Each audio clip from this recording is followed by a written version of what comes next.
السلام علیکم ورحمۃ اللہ وبرکاتہ۔ بسم اللہ الرحمن الرحیم۔ حضرت آدم علیہ السلام کے دنیا میں تشریف لانے کے بعد اللہ تعالی نے انہیں شمشاد نامی درخت کی لکڑی سے بنا ہوا اور سونے کا کام کیا ہوا 3 گز لمبا اور 2 گز چوڑا ایک انوکھا صندوق عطا فرمایا، جو کہ منتقل ہوتا ہوا حضرت یعقوب علیہ السلام کو ملا، اور آپ علیہ السلام کے بعد آپ کی اولاد بنی اسرائیل کے قبضے میں رہا، اور پھر حضرت موسیٰ علیہ السلام تک پہنچا۔ اس صندوق کو تابوت سکینہ کہا جاتا ہے۔ حضرت آدم علیہ السلام کو جب صندوق ملا تو اس میں تمام انبیاء کرام علیہم السلام اور ان کے مکانات کی تصویریں تھیں۔ سید الانبیاء حضرت محمد مصطفیٰ صلی اللہ علیہ وآلہ وسلم اور آپ صلی اللہ علیہ وآلہ وسلم کے مقدس مکان کی تصویر ایک سرخ یاقوت یعنی لال قیمتی پتھر میں تھی۔ اس تصویر میں آپ صلی اللہ علیہ وآلہ وسلم نماز کی حالت میں تھے۔ یہ تصویر قدرتی تھی، انسان کی بنائی ہوئی نہ تھی۔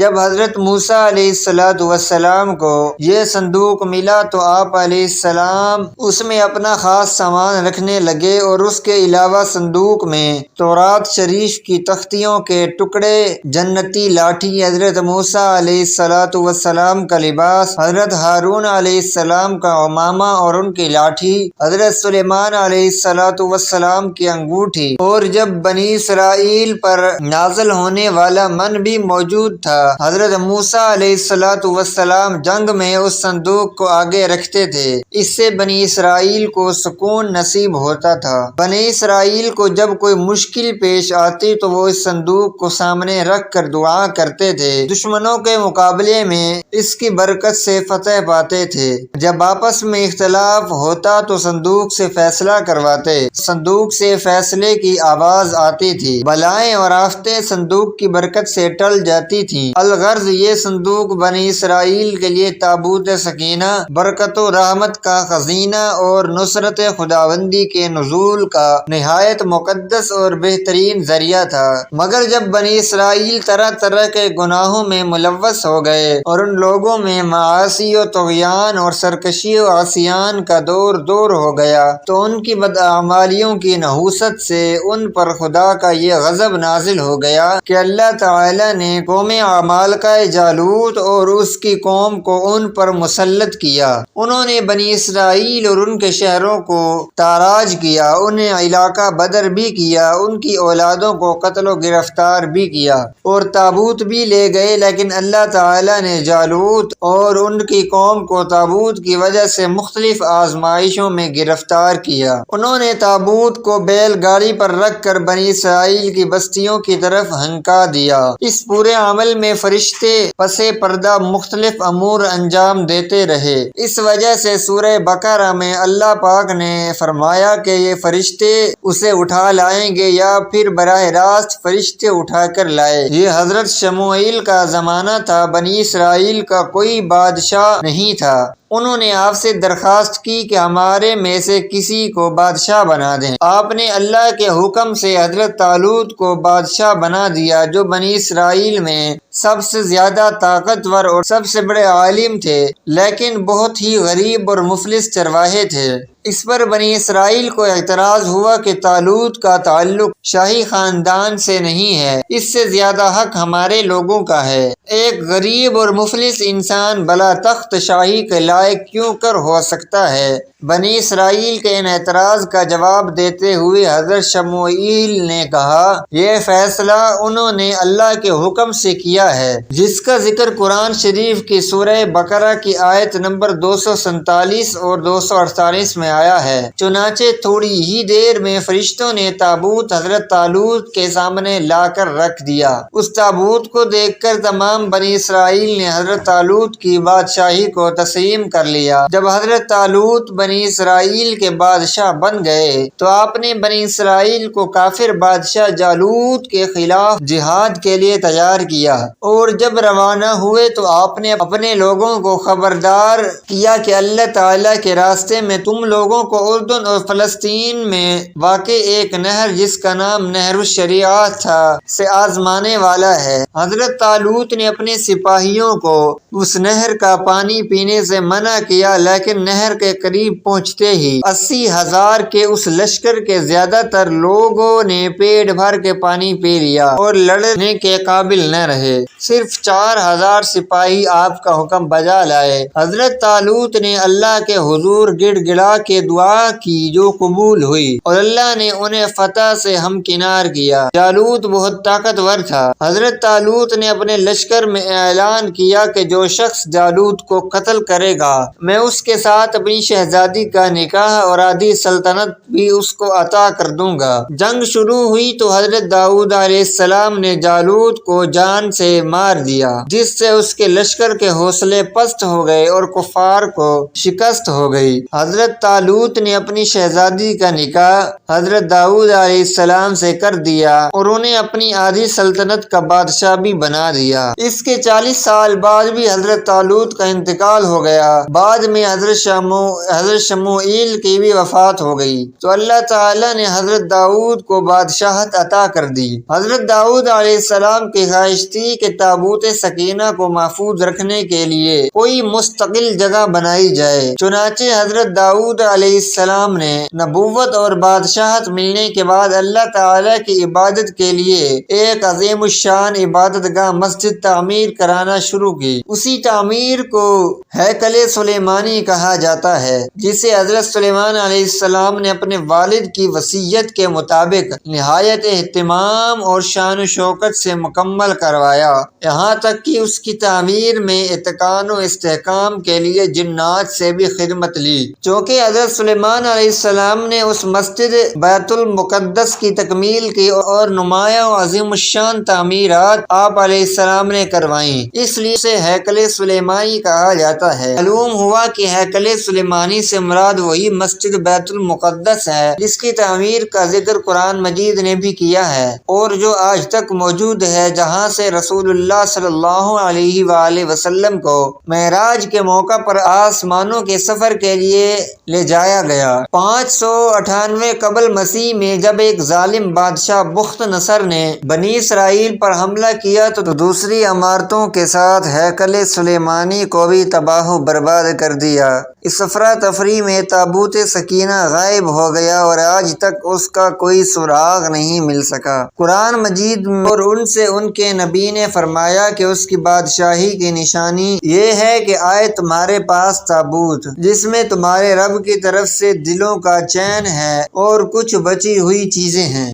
معزز موسیٰ اور معزز ہارون کے ترکہ کی اٹھاتے لائیں گے اسے فرشتے، بے شک اس میں بڑی نشانی ہے تمہارے لیے اگر ایمان رکھتے ہو۔ یہودی آثار قدیمہ کی باقیات ڈھونڈنے کے بہانے دنیا بھر میں آج بھی اس تابوت کی تلاش میں سرگرداں ہیں۔ فلسطین کا بہت سا علاقہ انہوں نے چھان مارا ہے۔ ان کے مطابق تابوت سکینہ یا تو حضرت سلیمان علیہ السلام کے محل کے آس پاس ہے یا یہ مشرق وسطیٰ میں کہیں موجود ہو سکتا ہے۔ اس کے بارے میں کئی قیافے لگائے جاتے ہیں لیکن حتمی کچھ نہیں کہا جا سکتا۔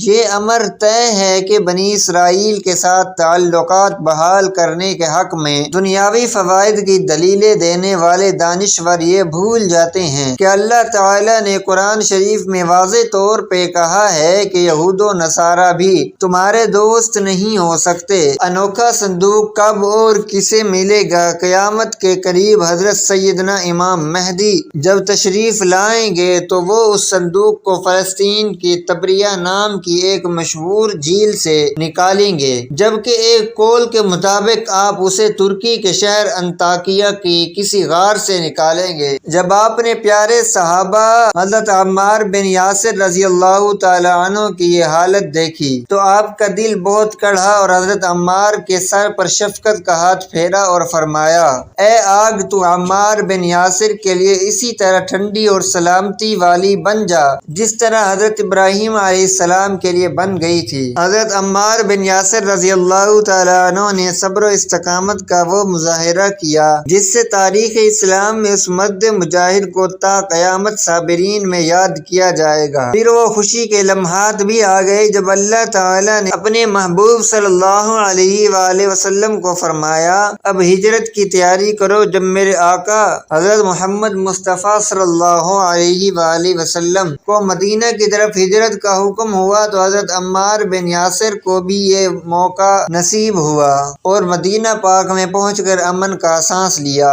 یہ وہ ہستیاں تھیں جن کے خون سے اسلام کے باغ کی آبیاری کی گئی، جن کے لہو سے اسلام پوری دنیا میں پھیلا۔ انہی کے صدقے ہمیں بھی اسلام نصیب ہوا۔ بڑھاپے کے دنوں میں حضرت عمار رضی اللہ تعالیٰ عنہ کی پشت مبارک پر سیاہ داغ نظر آتے تھے، جس کی وجہ سے پوچھنے پر آپ فرماتے تھے، یہ وہ نشان ہے جب مجھے انگاروں پر سلایا جاتا تھا، گرم ریت پر لٹایا جاتا تھا، لیکن میں نے صبر کا دامن نہیں چھوڑا، کبھی زبان سے کوئی شکوہ شکایت نہیں کی۔ حضرت عمار بن یاسر رضی اللہ تعالی عنہما ہجرت کے موقع پر قباء میں اس مقدس مسجد کی تعمیر کے وقت پتھر ڈھونڈے تھے اور اس کی تعمیر میں بڑھ چڑھ کر حصہ لیتے تھے۔ یہ اسلام کی سب سے پہلی مسجد تھی جس کی تعمیر کے وقت آپ سب سے زیادہ اینٹیں اٹھاتے تھے اور یہ رجز پڑھتے تھے، ہم مسلمان ہیں، ہم مسجد بناتے ہیں۔ پھر جب آپ مدینہ پاک میں اپنے محبوب آقا حضرت محمد صلی اللہ علیہ وآلہ وسلم کے دربار اقدس میں رہنے لگے تو ساری مصیبتیں، تکلیفیں، اذیتیں ختم ہو گئی۔ پھر جب اللہ تعالیٰ نے جنگ بدر میں کفار مکہ کو ذلیل و خوار کیا اور اس جنگ میں ابو جہل جیسے ظالم لوگ مارے گئے تو میرے آقا و مولا حضرت محمد صلی اللہ علیہ وآلہ وسلم نے حضرت عمار بن یاسر رضی اللہ تعالی عنہما کو فرمایا کہ اللہ تعالیٰ نے تمہاری ماں کے قاتل کا بدلہ لے لیا۔ حضرت عمار بن یاسر رضی اللہ تعالی عنہما نے حضور صلی اللہ علیہ وآلہ وسلم کے ساتھ تقریباً سب جنگوں میں شامل ہو کر داد شجاعت حاصل کیا تھا۔ حضور نبی کریم صلی اللہ علیہ وآلہ وسلم کی زندگی دنیا کے تمام انسانوں کے لیے ایک مثال ہے۔ حدیث کے اندر آتا ہے جس کا مفہوم ہے کہ ایک بار آپ صلی اللہ علیہ وآلہ وسلم چند صحابہ کے پاس سے گزرے۔ آپ نے صحابہ کو دیکھ کر فرمایا کہ جو کچھ آخرت کے بارے میں مجھے معلوم ہے، اگر وہ حقیقت تمہارے سامنے آشنا ہو جائے تو تم لوگ ہنسنا بھول جاؤ گے اور ہر وقت روتے رہو گے۔ ناظرین، آپ صلی اللہ علیہ وآلہ وسلم نے ایک جگہ پر فرمایا، ایک دن میں نے سوچا کہ میں کیوں نہ اللہ سے یہ دعا کروں کہ وہ تم لوگوں کو عذاب قبر کی ایک جھلک دکھا دے، لیکن پھر میں نے یہ ارادہ یہ سوچ کر ترک کر دیا تھا کہ تم لوگ اس خوف سے کہیں اپنے مردوں کو ہی دفنانا نہ چھوڑ دو، یعنی قبر اور آخرت کا معاملہ اتنا سخت ہے۔ لیکن دوسری طرف ایسا بھی نہیں ہے کہ آپ صلی اللہ علیہ وآلہ وسلم کبھی مسکرایا نہیں کرتے تھے، بلکہ آپ صلی اللہ علیہ وآلہ وسلم بھی انسانی فطرت کے لحاظ سے عام انسانوں کی طرح تھے۔ آپ بھی اپنے صحابہ کے ساتھ مزاح کرتے تھے اور مسکراتے بھی تھے۔ آپ کی زندگی کے کئی ایسے واقعات ہیں جن میں آپ کھل کر مسکرائے۔ آئیے رسول اللہ کی زندگی کے کچھ ایسے ہی مزاحیہ واقعات کے بارے میں جانتے ہیں جو یقیناً آپ نے آج سے پہلے کبھی نہیں سنے ہوں گے اور آپ کی نظر میں یہ واقعات منفرد حیثیت رکھتے ہوں گے۔ ان واقعات کے حوالہ جات بھی میں آپ کو ویڈیو میں آگے چل کر بتاؤں گا۔ ناظرین، ایک موقع پر مجلس میں کھجوریں کھائی جا رہی تھیں۔ آپ نے مذاقیہ طور پر کھجوروں کی گٹھلیاں حضرت علی کے سامنے رکھتے رہے۔ آخر میں گٹھلیوں کی ڈھیر کی طرف اشارہ کر کے فرمایا کہ علی، تم نے تو بہت سی کھجوریں کھائی ہیں۔ حضرت علی نے مسکراتے ہوئے کہا، میں نے تو گٹھلیوں سمیت کھجوریں نہیں کھائیں۔ ناظرین، ایک صحابی تھے جن کا نام عبداللہ تھا۔ یہ بہت ہی مزاحیہ طبیعت کے مالک تھے اور رسول اللہ کو ہنسایا کرتے تھے، اور ان کا لقب عربی زبان کے اندر حمار تھا، یعنی گدھا۔ جیسے ہم کسی کی بے وقوفی پر اس کو ڈانٹتے ہیں، گدھا کہہ دیتے ہیں۔ حمار کی ایک بری عادت تھی کہ وہ شراب بہت پیتے تھے۔ ہر بار اللہ کے رسول صلی اللہ علیہ وآلہ وسلم اسے سزا کے طور پر کوڑے لگواتے اور اگلی بار وہ پھر سے رسول اللہ کی مجلس میں آتے اور پھر جا کے شراب پی لیتے۔ ایک بار ایک صحابی کھڑے ہو کر کہنے لگے کہ اللہ کی لعنت اس شخص پر کہ اللہ کے رسول کی صحبت کے اندر رہ کر بھی اس گناہ سے باز نہیں آتا۔ حیرت انگیز تیز طور پر اللہ کے رسول نے اس صحابی کو منع کیا کہ اسے برا بھلا مت کہو، کیونکہ جو کچھ اس کے متعلق میں جانتا ہوں تم نہیں جانتے، یہ شخص اللہ اور اس کے رسول سے محبت کرتا ہے۔ ناظرین، حضور صلی اللہ علیہ وآلہ وسلم کی اس حدیث مبارکہ نے یہ بات بھی ثابت کر دی کہ اگر کسی شخص کے اندر کہیں ایک جگہ پر بھی کردار کی کمزوری ہو تو اس کی نیکیوں کو اور اس کی اچھائیوں کو زیرو سے ملٹی پلائی کرنا یہ ہمارے نبی صلی اللہ علیہ وآلہ وسلم کی تعلیم نہیں ہے، آپ کی تعلیم نہیں ہے، بلکہ آپ کی تعلیم ہے کہ اس کی اصلاح کرنا ہمارا فرض بنتا ہے۔ یہ آج کے ہمارے معاشرے کے اندر مذہبی طور پر عدم برداشت رکھنے والے عالموں کے لیے بہت بڑا سبق ہے۔ ایک اور روایت کے اندر آتا ہے کہ ایک مرتبہ ایک بڑھیا خدمت اقدس میں حاضر ہوئی اور درخواست کی، یا رسول اللہ میرے لیے دعا فرمائیں کہ اللہ تعالیٰ مجھے جنت نصیب فرمائے۔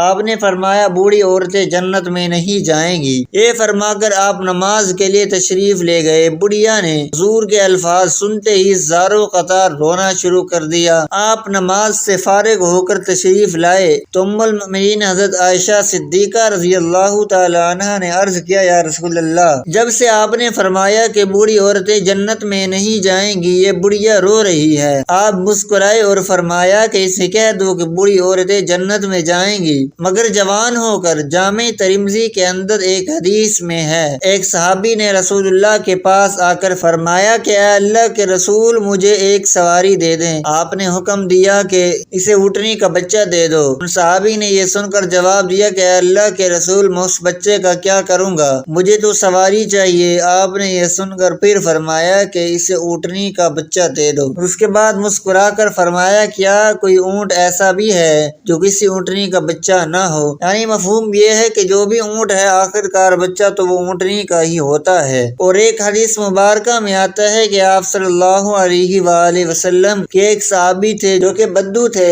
یعنی بالکل ان پڑھ اور ذہنی طور پر بھی کمزور اور شکل و صورت کے لحاظ سے بھی پیارے نہیں تھے، لیکن جب وہ آپ صلی اللہ علیہ وآلہ وسلم کے پاس آتے ہیں تو آپ اس سے بہت ہی محبت اور شفقت کرتے ہیں، اس کی کمر کو دبا کر کہتے ہیں کہ یہ فلاں گاؤں کے اندر اسلام کی تبلیغ کے لیے ہمارا نمائندہ ہے۔ اب وہ صحابی بیچارے کیونکہ بہت ہی سیدھے تھے تو اتنے بڑے مجمع کے اندر اپنی تعریف سن کر اور چوڑے ہو جاتے ہیں۔ یہ دیہات سے مدینہ کے اندر لا کر سامان اپنا بیچا کرتے اور رسول اللہ کے لیے بھی تحفے لایا کرتے تھے۔ ایک بار اسی طرح سے بازار کے اندر کھڑے تھے، وہ اپنا سامان بیچ رہے تھے کہ آپ صلی اللہ علیہ وآلہ وسلم نے اسے پیچھے سے جا کر اس کی آنکھوں پر ہاتھ رکھ کر ان کو پکڑ لیا اور ڈرنے لگے اور کہنے لگے کہ مجھے چھوڑ دو، مجھے چھوڑ دو۔ لیکن جب انہوں نے پیچھے مڑ کر ہاتھوں کو آپ کے پیٹ کے گرد لپیٹ لیا تو آپ سے محبت کی وجہ سے اسی طرح سے آپ اس سے چمٹ گئے۔ آپ صلی اللہ علیہ وآلہ وسلم نے مذاق میں فرمایا کہ کون ہے جو کہ میرے اس غلام کو خریدے گا؟ وہ صحابی بولے آپ کا یہ غلام بہت ہی بد شکل ہے، آپ کو اس کی بہت ہی کم قیمت ملے گی۔ آپ نے فرمایا تو لوگوں کی نظر کے اندر خوبصورت نہیں لیکن اپنے ایمان کی وجہ سے اللہ کی نظر کے اندر بہت ہی خوبصورت ہے۔ شمائل ترمذی کے اندر ایک حدیث ہے کہ غزوہ خندق کے موقع پر جب سامنے کفار مکہ خندق کے دوسری طرف حملہ کے لیے تیار بیٹھے تھے، آپ صلی اللہ علیہ وآلہ وسلم نے حضرت سعد سے فرمایا جو کہ آپ کے ماموں تھے، اے سعد بن ابی وقاص، میرے ماں باپ آپ پر قربان ہوں، ان کافروں پر تیر چلاؤ۔ حضرت سعد نے تیر چلانے شروع کیے تو ایک کافر بار بار اپنی ڈھال سے ان کو روک لیتا۔ کچھ دیر وقفہ ہوا تو اس نے یہ دیکھنے کے لیے کہ اچانک سے تیر آنا اس کی طرف بند کیوں ہو گئے۔ پھر جیسے ہی دشمن نے مختصر جائزہ کے لیے سر اوپر نکالنا چاہا تو فوراً ہی حضرت سعد کی کمان سے چلایا گیا تیر اس کے ماتھے پر جا لگا اور وہ وہیں پر ڈھیر ہو گیا۔ یہ منظر دیکھ کر آپ صلی اللہ علیہ وآلہ وسلم اتنا مسکرائے، آپ کی داڑھیں بھی دکھائی دینے لگیں۔ آپ کا فرمان ہے کہ میں ایک بار نماز پڑھ رہا تھا تو جبرائیل علیہ السلام میرے پاس سے گزرے اور مجھے دیکھ کر ہنسنے لگے تو میں بھی انہیں دیکھ کر بے ساختہ مسکرانے لگا۔ اللہ تعالی ہمیں نیکوکاروں میں شامل فرمائے اور ہمارا خاتمہ بالخیر فرمائے، آمین ثم آمین۔ ناظرین، کمنٹ باکس میں ایک بار آپ صلی اللہ علیہ وآلہ وسلم کا نام ضرور ٹائپ کیجیے گا۔ شکریہ، اللہ حافظ۔